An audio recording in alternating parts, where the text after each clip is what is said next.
Welcome to the People Teaching People podcast. Joining me on the podcast is Jenna Hill.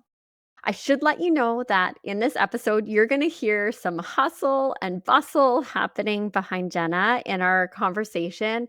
She is at her place of business, which is called Frock Box. It's an amazing company that you're going to learn all about today. But I kind of love that she's like in the midst of the magic that she's created from an idea in her head. Now, I was first introduced to Jenna and all of the incredible magic she brings as CEO of Frock Box, an Alberta based clothing company, thanks to a contest I entered and won, hosted by a local teacher, influencer, and previous podcast guest, the amazing Emily Jane Fish. The prize was a free frock box, a curated selection of 5 clothing items chosen by a stylist based on an online style profile that I completed. And my box ended up including a tank top, a lightweight sweater, a vest, a pair of shorts, and some easy breezy summer pants. And these are actually all pieces that I probably wouldn't have chosen for myself because I am such a creature of habit, but I absolutely loved all of them. And as I often do, I got curious about the story and the human behind Frockbox. And I'm so grateful that Jenna agreed to join me on the podcast to share her story.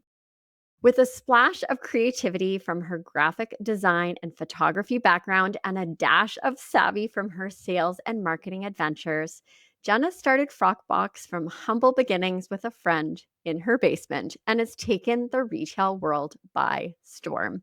Despite having zero retail experience, this busy mom of 2 girls and loving wife knows that life is all about the balance of chaos and sunshine. Just don't forget the sunscreen. Her style, think casual at leisure that screams mom on the go. Jenna dreams big. Her aspirations include gifting cars to her team, yes, like Oprah, and a boutique where size tags are a thing of the past, making everyone feel welcome, just as they are, regardless of their size or shape.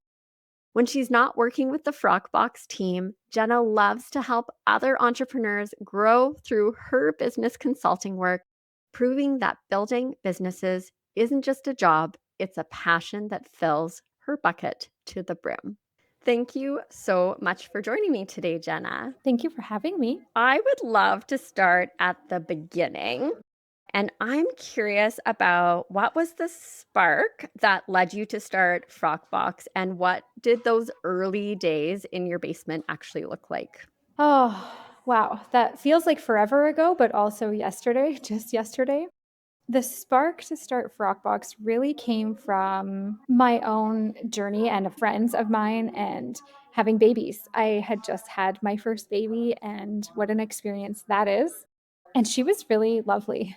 She was like such a good baby. My second, not as much, but my first was a great baby. And we would roam the mall and we would shop a lot. And that was my time kind of to socialize and get everything, run all my errands. But it's also kind of what we did every single day. And at that time, there was a real trend. I don't know if you remember the sweet legs, like leggings trend. Yes, I Yeah. do. Yeah. And that was motherhood for me, was like comfy pants, leggings at the time with like fun patterns. And it's funny because a lot of the conversation in my friend group around those were, I just don't have any tops to wear with them. And so everyone wanted to kind of cover their bum. Like, you would hear like leggings, you should cover your bum. And it was really hard to find tops to go with those. And so Frockbox sort of started from that place as a mom who wanted something for myself, a surprise, a pretty package, who recognized the value and the power in having clothing that fit well on a changing body, but how that could really impact your day, and how putting on an outfit that feels great today takes you somewhere in the world. It gives you a little confidence boost. And then we wanted to just make women happy. And we felt like there was a lot of options in the US and not as many in Canada. Do you remember that at that time where it was like you'd see things? Oh, Yes. it was so frustrating. And then you'd go to ship it and it was like $1 million, or we don't ship to Canada. So we really wanted something that felt Canadian, that felt personalized. And it kind of grew from there. That's amazing. And I mean, so much of what you are talking about resonates with me very much so. Like having young children completely changes things. And you're right, you get little ones that come with all sorts of personalities, and some are easier and more challenging than others. And in the midst of what can feel like the most wonderful chaos is, wanting to feel good about yourself. And I remember struggling so much with clothing, and like every time, like having a baby, and then post pregnancy, and then having another baby, and like things fitting, not fitting, and just not feeling comfortable in clothing. And it was challenging to find those things where you felt good and like felt comfortable kind of heading Yeah. out in the world. I love that spark that really led you down the path with Frock Box. Now you come from a background in graphic design and photography. So I'm curious about how those roots have influenced the way that you approach your retail business, especially because retail, it sounds like, wasn't something that you had experience in the past. No, not at all. I had 0 retail experience. I had never worked a retail job. I still have no idea what I'm doing. But I think more so than that, I've always had this drive and this desire to build businesses. I really love the build of a business. That's like kind of what excites me. So yeah, I had done graphic design, I had done photography. I loved that social piece of both of those. I love anything with like a little bit of a creative outlet. I had also owned and started other businesses before that as well. But graphic design and photography they taught me a lot creatively, but also they taught me that your community really is what matters, I guess. So, for example, my photography business started because I had all these mom friends and we all had these young babies and we wanted these cute pictures of them I don't know, I would do like canola field, high chair pictures in a canola field. And then we'd do one and then 5 friends would message. And so it was about that building of a community.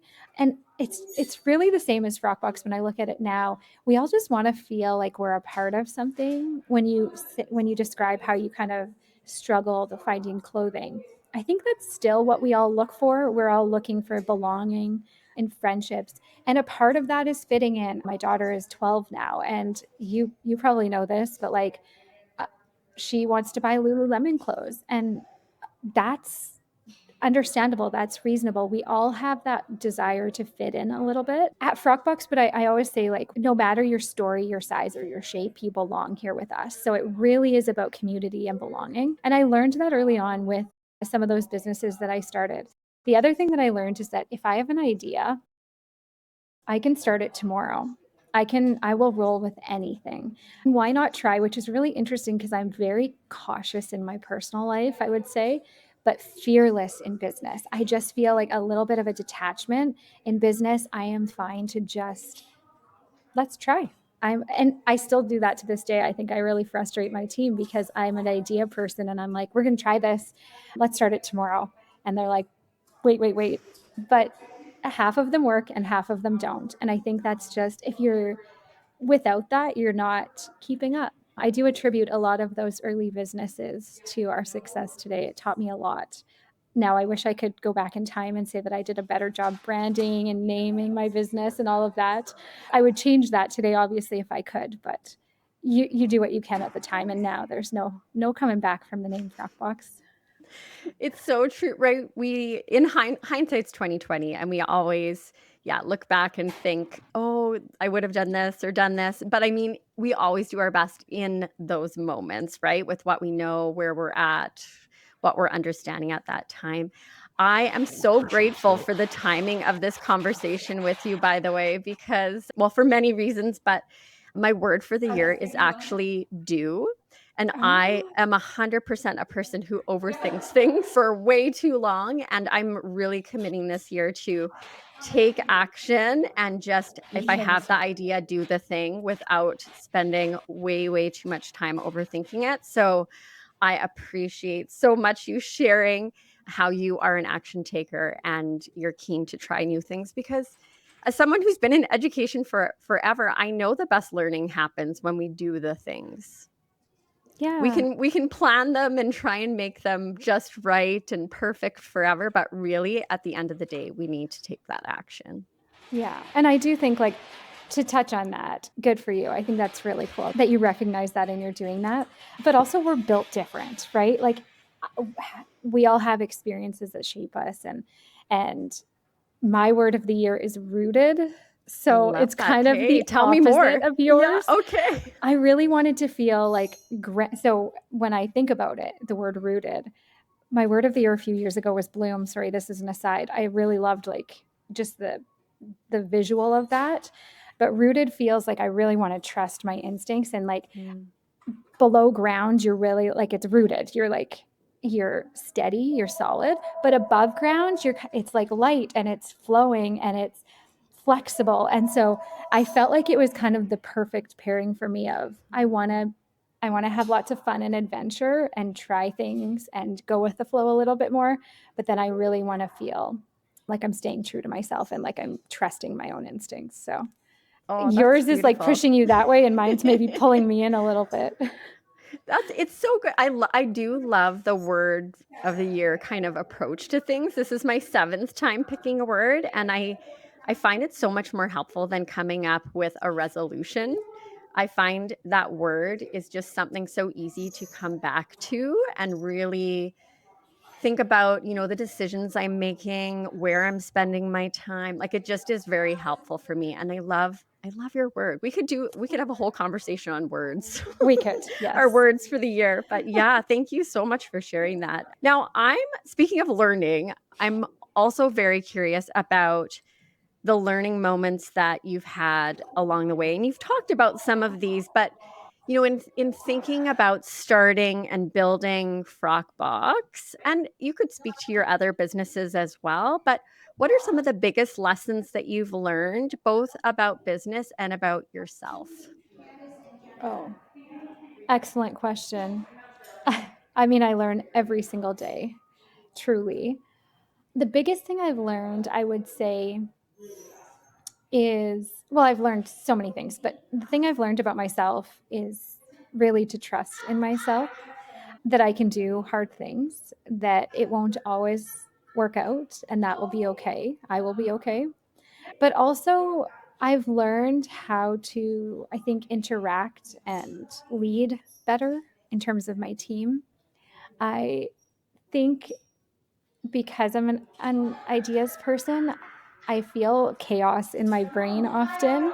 And I love that about myself. Like, I think that that's really fun. And that's where some of my best ideas come from. And I often feel as though I come across as very unorganized and like just like a hot mess, honestly. But I think I've learned to embrace that a little bit. It's just who I am, and it's, if I fight against it, I don't think it's helping me. It's also like, I think it's what's made us so successful is some of those ideas. Just trying to embrace that and embrace who I am. And I would say the same with women who walk in the store or the boutique or that we style in boxes. It it has opened my eyes to how we see ourselves as women and how important it is, the words and the conversation that we have in our own heads about ourselves. And I Mm. can't tell you the number of times that I see someone, in a fitting room coming out and they're telling us why they can't wear something or what they see in the mirror. That's really what it is. It's them describing what they see in the mirror and me seeing something completely different. And how often it will come back to, oh, my mom said I can't wear this. It's Hmm. a color or a style or whatever. And it's really interesting. It's been really interesting to learn about kind of how big of a mental and emotional piece this is for everyone. And it's not just a size. It's not, it's everyone. Everyone has their things.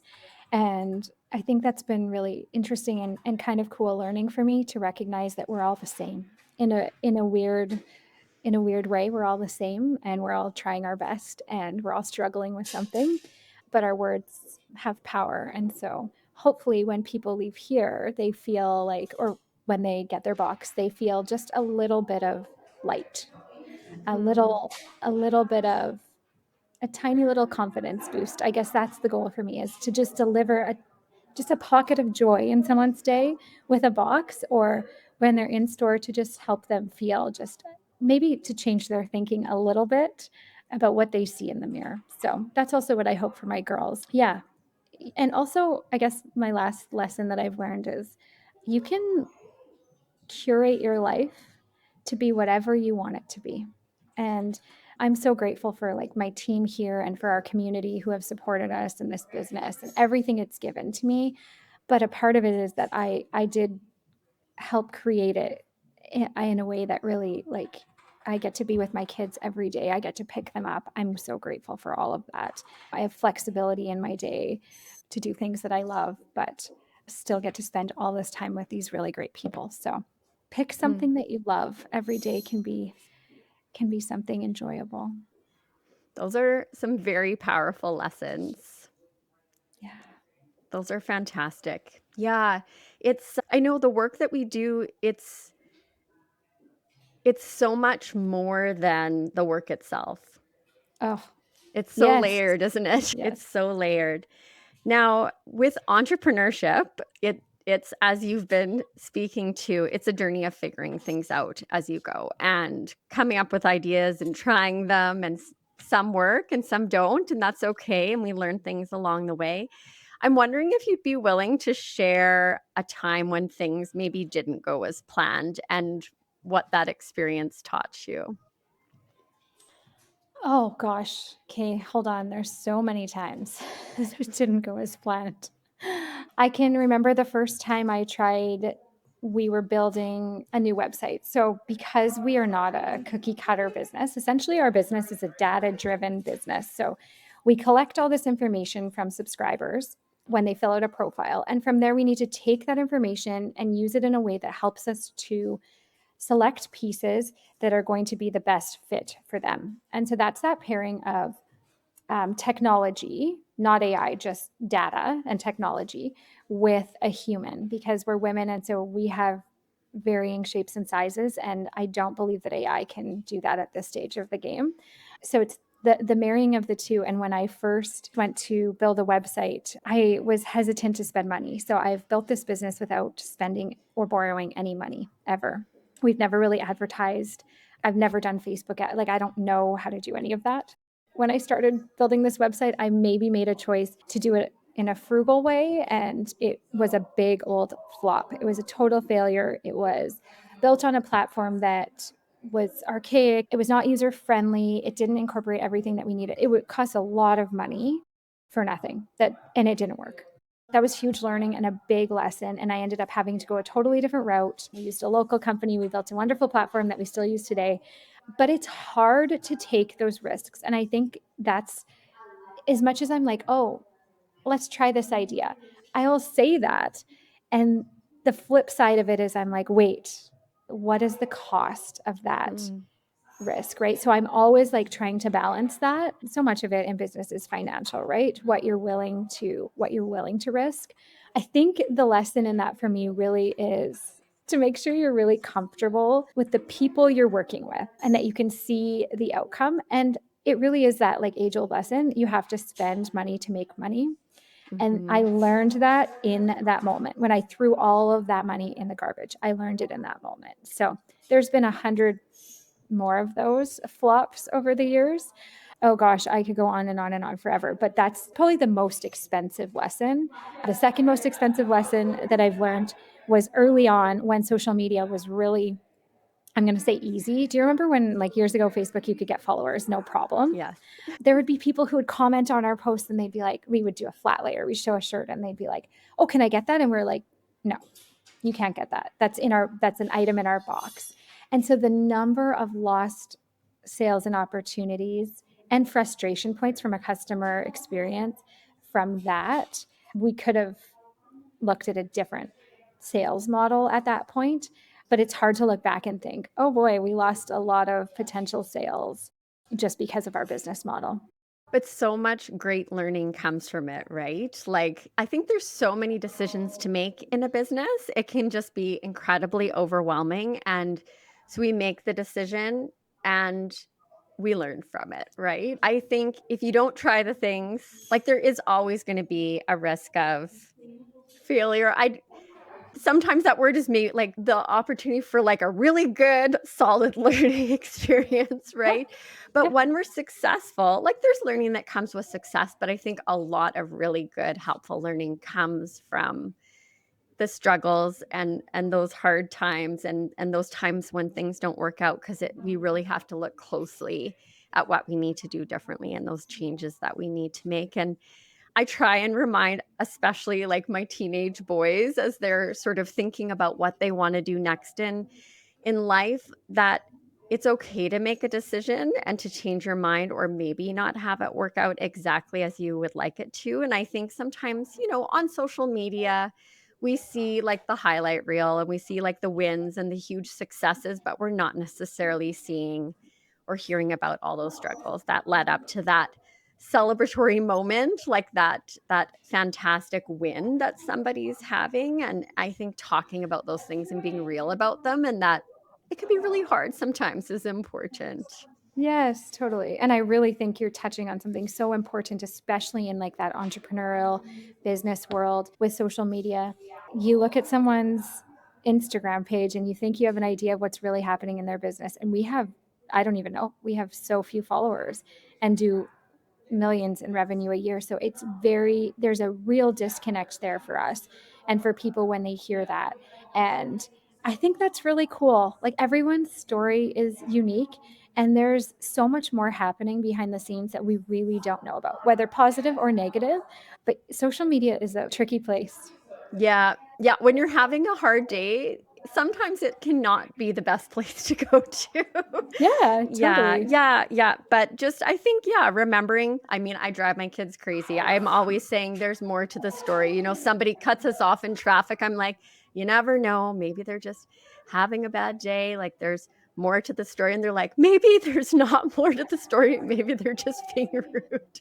But you just don't know. You don't know what's going on for people or what they're experiencing. Yeah, I always do love thinking about that there could be more going on than exactly what we're seeing. Now, many of us feel those nudges or have those dreams or those ideas, but we don't actually act on them.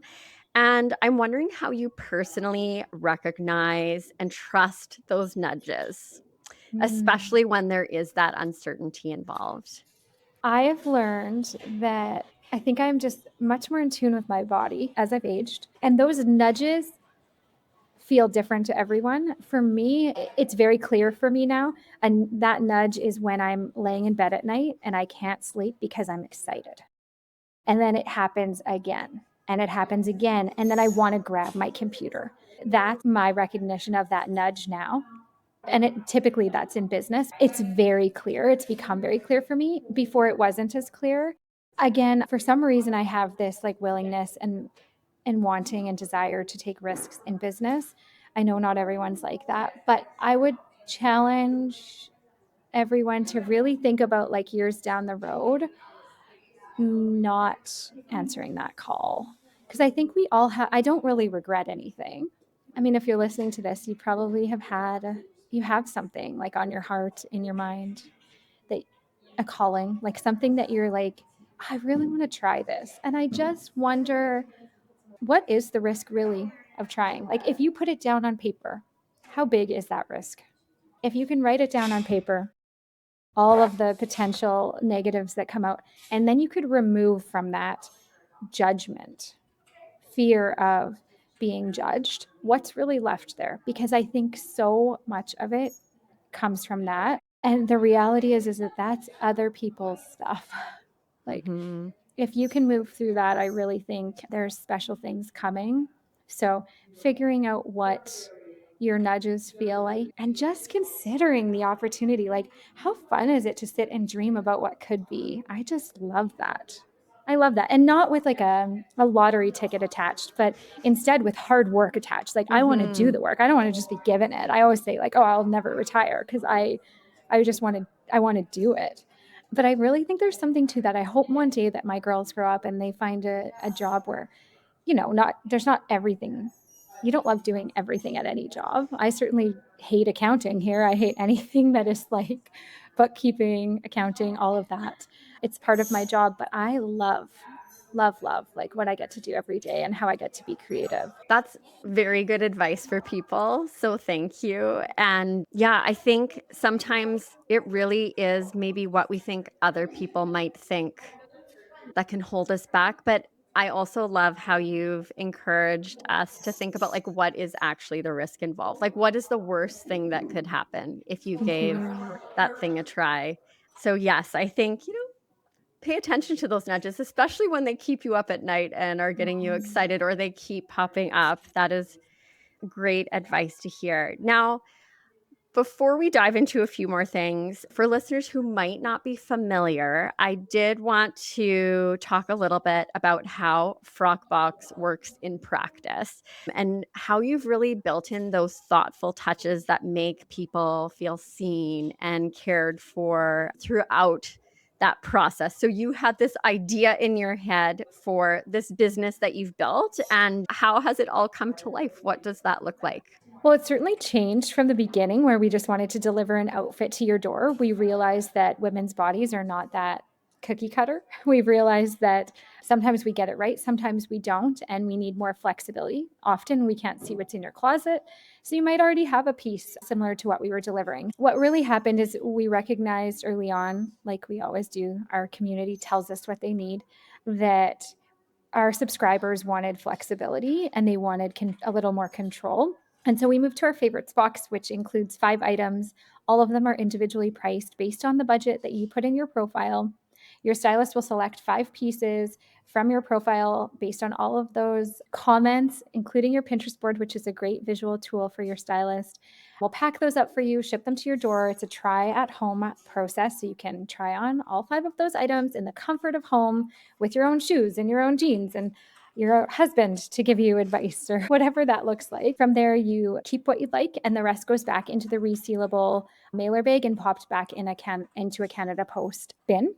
So it's a shop at home experience with the help and guidance and assistance of a personal stylist. We want personal styling to be affordable and accessible for all women. I think in this day and age, we have help with everything we do now. There's services for everything, but personal style is so unique that I think it can be tricky because there's often a large price tag attached to it. But I also recognize that Canadian women are busy and time is hard to find when you're a mom. And I think just given also the landscape of this country, there's not a lot of brick and mortar that offers unique pieces. So I think there's some frustration points there from a shopping standpoint, if you live in a rural area. So Frockbox has really grown. We have a lot of subscribers in rural areas as well, or women who are just feeling like, they're seeing the same thing in every mall they walk into and they're looking for some variety.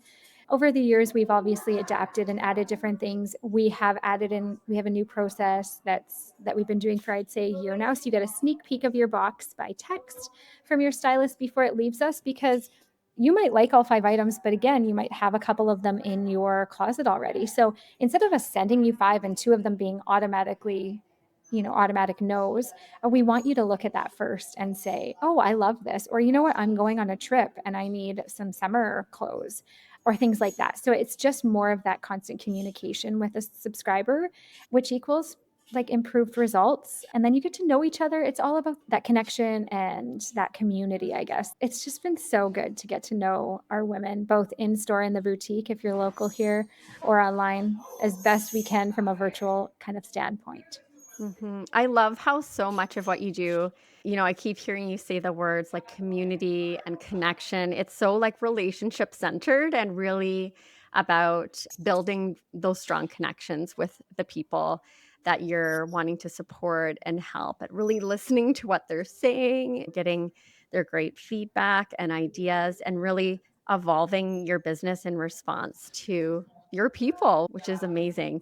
So, congrats on all your growth and success. And obviously, with my background being in education, the way my lens that I tend to look at things is all about teaching and learning. And I just see so much of that happening at Frockbox, like both with your team growing, but also with your clients, like really discovering their own style and maybe trying on some things that they never would have thought would have worked for them otherwise. So, how do you think about teaching and learning being a part of the work that you do? Oh, I think it's in everything we do. It is woven into everything we do. And in fact, when we really focus on what Frock Box is, when we kind of stay in our lane, and when we look at what we're going to do for 2026, it's really all about education. Because the reality is that there are a million amazing boutiques and brands out there, and you and I can go purchase tops and pants and all of the things. It's not about that. It's actually not about the product at all here. It's about the service. It's about that styling education. It's about helping you feel confident. It's not about the next trend. Do we try to have some of those? Yes. Do we try to keep you in the know? Yes. But it's about what works for you. So I think a huge part of the education piece for us, specifically in the boutique, it's a little bit more challenging online, has been our color analysis sessions. So we launched color analysis, I don't know, maybe 2 years ago. And we've done probably thousands of color analysis sessions now, and that tells you what your best colors are. And I can't tell you, it sounds so silly. It's like, oh, your best colors. You've heard about this over the years, but it really changes how you shop. You put something on and it's a color that really works for you. And it's not as simple as you can go to AI and you chat GPT and you can plug it in and it will tell you what it thinks you are based on your hair color and your eye color. And I will tell you that it's almost always wrong. It's the undertone in your skin, and it cannot account for those things. You need to do it in person, but it really changes the way you shop and how you even makeup and hair color and all of the things. So that education around color has been really impactful. And then we do a lot of styling sessions in our boutique where we basically play dress up. It's free, 45 minutes with a stylist, and you come in, you can tell us your challenges. We pre-pick things for you in advance. You can try them on with the help of a stylist where we will help style you. And so often someone will come in, for example, and say, like, I would love to wear skirts, but I can't find any that work for me. We put one on them, and it's as simple as pulling it up to their natural waist, but Hmm. they think it has to sit on their hips. So it's really small little adjustments that take you from feeling like you like the pieces you're wearing to feeling really put together and elevated, like you actually have a sense of style or your own style. That education piece is really big. This year, we're actually looking at launching a new session, and that will be a body shape and analysis session. So that's all around the shape of your body and how to dress for your shape. Because once you know that as well, it changes how you dress when you understand what you're working with. So much of this is education. And I had no idea that that's what it was when I got into this. But again, as I said earlier, like your people, your community always asks for what they need. And I think as business owners, we often don't hear it. We're kind of trying to pave our own way, what we think is best. And when you just kind of like sit back and listen, if you can remove the noise, the answers usually lie right there. So this is what our community is asking for. They want that styling help. They want to feel like they know what they're doing. They want to walk into their closet in the morning and not just look at clothing and feel like they have nothing to wear. They want to walk in and feel like they know exactly what to piece together so that they can go out into their day feeling confident, feeling their best, and ready to take on the world. That learning piece is so empowering for people, isn't it? Absolutely. Yeah. Thank you too. Like, I just love how you're talking about the importance of really listening and Mhm. how when we do that, the information and answers in the direction that we need to shift things is right there. It's such an important piece of communication, right? We post all the things, we share all the things, we talk about all those things, but when we stop and we really listen to the people that we're trying to help, we get so much great learning and information from our community as well. Yeah, absolutely. Now, you mentioned to me that you also mentor and consult with other entrepreneurs. So I'm wondering if we could talk a little bit more about that and some of the key lessons or mindset shifts that you love to share with people that are maybe just starting out. Maybe that they're at the idea phase, maybe they've tried a few things. Yeah, I think so often I will get them to do exactly kind of what I've talked about, which is like just throwing all the risks down on the table. And I think what happens often in my experience is that people get caught up with being all in. I think over the years, there's been a lot of books and a lot of teaching about, really diving in, and you have to go all in so that you can get there. And I don't necessarily believe that. I think you need to know who you are and how you feel about risk. And then I think you need to look at your idea or your potential business and see how that fits in your life. If you're, for example, a single mom and you have a full-time job and you really want to do this thing, but it doesn't make sense to leave your full-time job at this stage of the game, I think that's absolutely okay. And I think that there's ways to build from a smaller place or from a safer place. So I think people get caught up in that stage where they're like, oh, I have to quit my job. I have to just dive right in. And I'm like, whoa, I don't think you should do that. Like, explore whether or not this is actually viable. And then from there, I always, always, always talk about how you're going to differentiate yourself from the competition. So, is this unique? If it's not, that's okay. But what are you going to do different? What are you going to do that sets you apart? And who is your clientele? Who is your customer? Because our customers are me and women like me. And I think that's really the easiest place to start, is that pain point for you. I obviously built Frock Box for me, for women like me. And I think if you can hone in on who your customer actually is, you'll have a much easier way in business, if that makes sense. Yeah, definitely some brainstorming and removing some of the noise from all of the things that we hear. Some of them are really great, but I just think that there's a lot, and there's not one way to do things. And yeah, really figuring out what differentiates you, and then just diving in and having some fun. And yeah, I mean, find yourself a friend or a community or a mentor, because I think just having someone that you can throw your ideas around with too can be really, really helpful. When it's all stuck inside, that's why we all need to Mhm. go to therapy. Right. Get it out. It's so true. We can get so stuck in our own thoughts and they just swirl around. And sometimes just, yeah, putting them out there into the world, you just don't know, right? Someone might ask you a great question that gets you to think about it a little bit more, or give you some feedback or an idea that kind of keeps the wheel spinning. But yeah, it's so many great pieces of advice. And I really appreciate your message that, we're each our own humans and we need to navigate things in a way that works for us. And we don't need to quit our job and No, throw everything into it. That doesn't mean that's the only way that this nudge that we're having can come to life. There's more than one way that that can happen is really important for people to hear. Now, as we've talked a little bit about some of the things that you're hoping that your girls are noticing and maybe learning by watching you build and grow your business, but I'm wondering if there's anything else that you're thinking about. You mentioned to me they're 10 and 12, which are such fun ages. So what are you hoping that they learn by watching their mom do what you're doing? oh goodness, yeah. I guess I hope that they see that you can really just do whatever you put your mind to. I know that sounds silly and cliche, but it's true.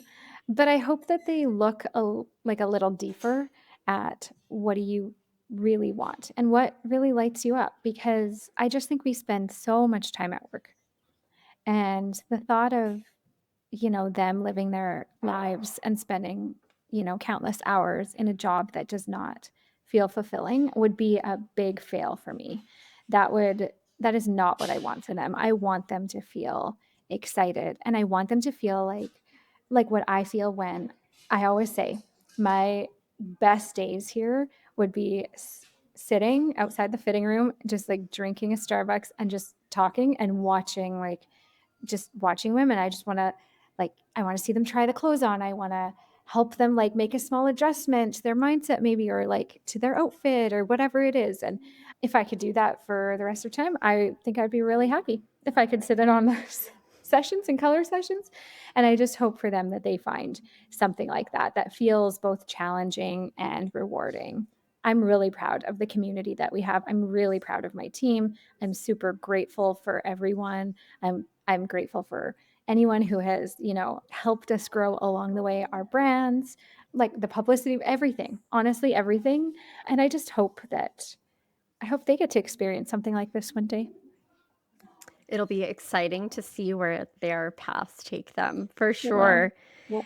Now, looking ahead for yourself, what is inspiring you right now? So, do you have any projects or ideas that you're especially excited about that you would be able to share with us? Yeah, so for 2026, I'm really excited about these new body analysis, body shape sessions that we're going to launch. I feel really good about this. I think this is the next step for Frockbox in terms of that education and styling piece.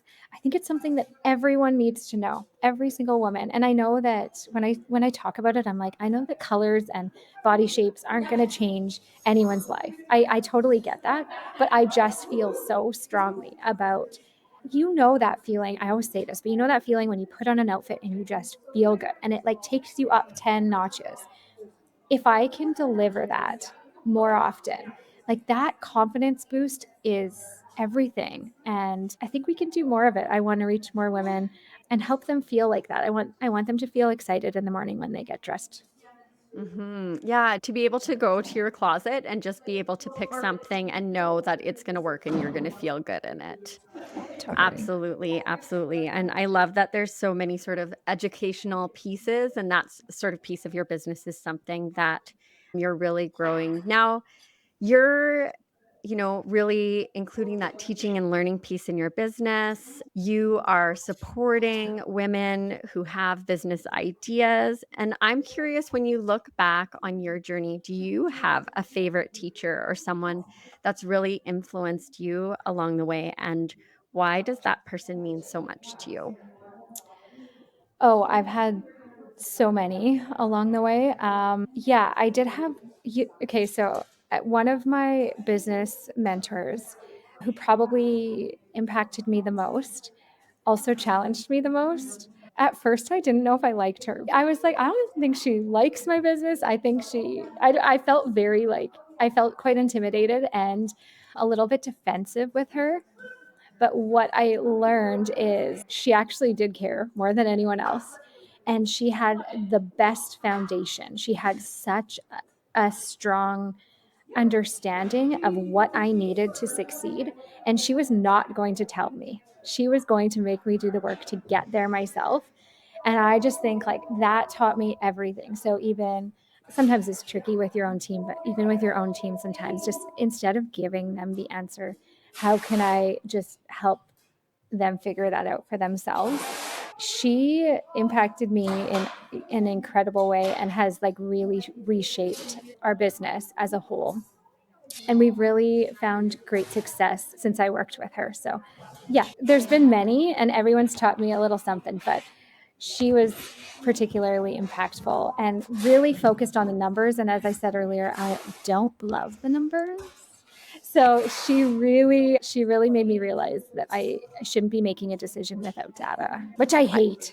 Right? I know, but My sometimes the best teachers help us work through the things that are the most difficult yeah. and help us to get to the other side of that. And yeah, gosh darn those awesome teachers that make us do the work ourselves, right? Yeah. Like it was incredible though. She really just saw my blind spots Yeah, and wasn't like willing to just lay them out for me. She really made me do the work to get there. So, yeah, I yeah, would say that's a sign of a really, really great teacher. absolutely. Then those things stick, don't they? Oh, Yeah. yes. Yes, They they do. really stick. Yeah. Now, when you look back at your journey so far, what would be something you're the most proud of? Well, I'm just so proud of like how many Canadian women we've been able to style and dress. It's actually incredible when you look at the numbers. But more than that, I really am so proud of the opportunities, I guess, in a way. There's nothing like amazing about Frockbox and working here, but I love that we've been a stepping stone for so many incredible women when their kids are young. So it was always really important to me that, we work 9 to 3 so that you can drop your kids at school and pick them up. And we still to this day do that for the most part. So I am proud of all of the women that I've seen come through here. And obviously it's a stepping stone for so many, but I'm just so grateful to have been a part of their journey. And I'm so grateful for what they gave to us here. Everyone brings different expertise and experience. And yeah, they've each taught me something about what I need to do better as a leader. And I'm just so proud of that. I never expected to get to employ, lots of moms, and they're all so amazing. Yeah. I It's kind of love a that. surprise, I guess. It's a surprise. Like when you go into business, I was never like, I want to employ moms and let them pick up their kid. Like, but that's just something that's happened. And yeah, I just love that. That's a huge gift. I know for so many moms, it's like trying to find something for themselves that they can do that fits in the context of family life. And like you said, those school drop-offs and pickups, like the logistics of life make things really tricky. Like, Really yeah, too. that was a whole that's a whole nother conversation. But Yeah. yeah, it's why I left teaching full time actually and Okay. started pursuing other opportunities. What you're doing is a huge help and support for many. Now, what is something that you would love to learn about or something that you would love to learn how to do? Oh, that's a great question. When I am interested in learning about something, I just kind of Google or YouTube it and I kind of learn about it. So I've always liked to do like a little bit of coding. I would like to be better at that. I really am quite interested in some of this AI stuff that's happening. So I'm curious to see where that goes. Curious to see if we can work some of that into our business, always paired with that human piece. I would love to learn a little bit more of the psychology just with women in general. I think that often we say it's like a therapy session out there in the fitting room, right? So I think that there's lots to learn there, and I think it would be really helpful. I could just go on and on and on. I don't know. I want to learn everything. Are you a lifelong learner by chance? Hey. Yeah, I have a million things that I want to learn how to do every I day. get You that. should see how many tabs are open on my browser some days. I'm Yeah, the same way. I yeah. feel that. I feel there's so much to learn, right? And it's Oh, yeah, so many exciting things to explore. If you could sit down and have a conversation with somebody that you'd really love to learn from, who would that be and why? ooh, this is hard. I'm sorry. Let me think. I mean, this is silly, but Oprah is like she just knows everything. I love her wisdom. That's like a obviously like a big overarching one. I really think the founder of Nix is really incredible. I think Sarah Blakely is the coolest woman in town. I just love her energy and passion and also how real she is. I just think that is so neat. So I would love to sit down with her. I don't know. There's a million of them, but I guess, yeah, one of those three maybe. Those would all be 3 incredible humans to sit down with, Ugh, for sure, for yeah. sure. I could Now write you a list a mile long, though. right? That's Okay. But sometimes you just never know. Like, I feel sometimes, like, if you just kind of put it out there, you never know. Sometimes that opportunity might actually come. come to be. Mhm. I believe that. Now, we've obviously, like, woven in that theme of education and teaching and learning throughout our conversation, and I'm just such a firm believer that it's such an important and integral part of all parts of our lives, and I'm wondering if you have any final thoughts or words of wisdom to share with people that would really empower or support them on their own teaching and learning journey. Oh, I guess I would just say, like, my greatest teachers have been ones who have really taken the time, and even with my kids, have taken the time to get to know me and to see me for who I really am and connect with me. So I guess my advice is to just connect. And I think I feel like that. I feel so strongly about that in every interaction that we have in life is to connect. You just never know. The Starbucks barista might have something that really impacts your day. We're so lucky to have the opportunity to have a door open. And I think we take it for granted. And I think if we're all sitting here listening to this right now and we have space for a door to open, we should really be considering what's on the other side of it and what we want to be on the other side of it and what we dream and wish could be there because it's within our reach and our grasp. And sometimes it's just like one little small step, one thought, one idea, something that you put out into the world that can just take shape and bloom into something beautiful. So, yeah, take that first step and open the door. I love that. Jenna, I just want to thank you so very much for saying yes and taking the time to connect with me and have this conversation. And if our listeners are curious about you and all the amazing things that you are up to, where are the best places to find you? Yeah, usually on Instagram, obviously Frock Box Canada, or my own personal page. I think it's I am Jenna Hill. I think that's what I'm under.